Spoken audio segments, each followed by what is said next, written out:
All right, another closure was, remember I said give the 9 rules for the use of capital letters? And Yes. we could only come up with 2 2. or 3. Yeah, 2, okay. What were they, Marcy? Well, here they are. You use capital letters in a sentence or sentence fragment, in a direct quotation, direct question, line of poetry, proper nouns, titles of books, magazines, newspapers, that kind of thing. The names of ships and aircraft. It's all pretty obvious right now, isn't it? People's names, a title preceding a person's name, like Mr. or Mrs. or Ms. Words designating a deity. Are you familiar with the word deity? Continue, Marcy. Continue, okay. And always, always, always, the pronoun I. So I those also were the built 9 Revolutionary War on the internet and started thinking about the beer that the kids are all drinking now.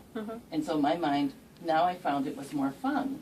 So perhaps the teacher could bring in a couple of bottles of Sam Adams, set them up, and empty, of course, and then that's a good hands-on way of teaching. Anyway, he was a son of liberty, and his cousin was John Adams. Now, I think John Adams signed the Declaration of Independence, but I don't know. Could be. I don't know if it was John. It could be. Oh, well, now, let's go. Do you have anything else on that test? No, but, Okay. that is a crazy thought. So I'm getting them. Really, those crazy thoughts were very popular. Our listeners talked about them, especially the younger group. The 30-year-olds called me and talked to me and emailed me about crazy thoughts was their favorite of our first segment.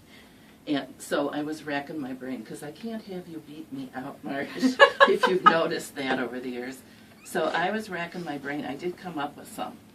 But anyway, I don't want to jump to that yet, because I have a spot now, and it's called A Moment in Art History. This was encouraged by our girlfriend, Kitty Bell. And Kitty said to me, I liked learning about the Seurat painting, etc., and the exhibit at the Art Institute that I know you went to. I did. So that was nice. And so I thought maybe today I would just talk a couple seconds, because I know this is boring for some people. They like crazy 1,000 thoughts to better. 1,000. You're But done. American Gothic.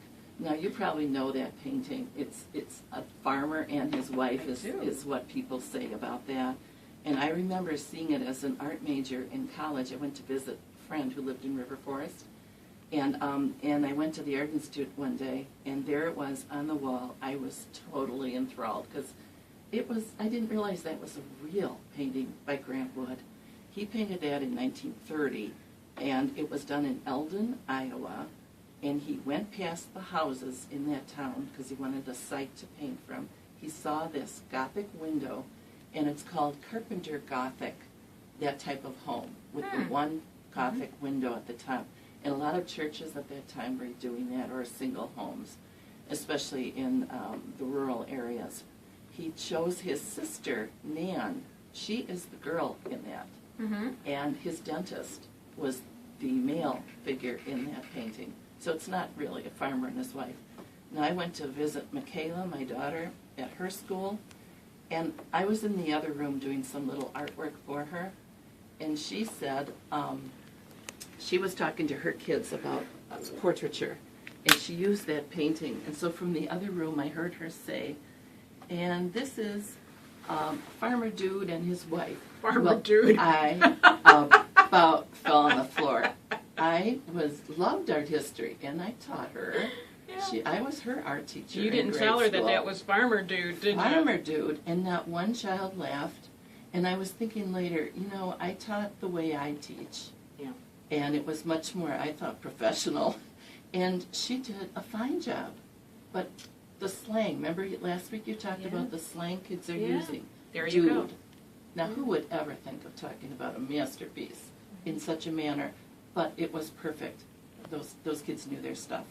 So anyway, that's it for American Gothic.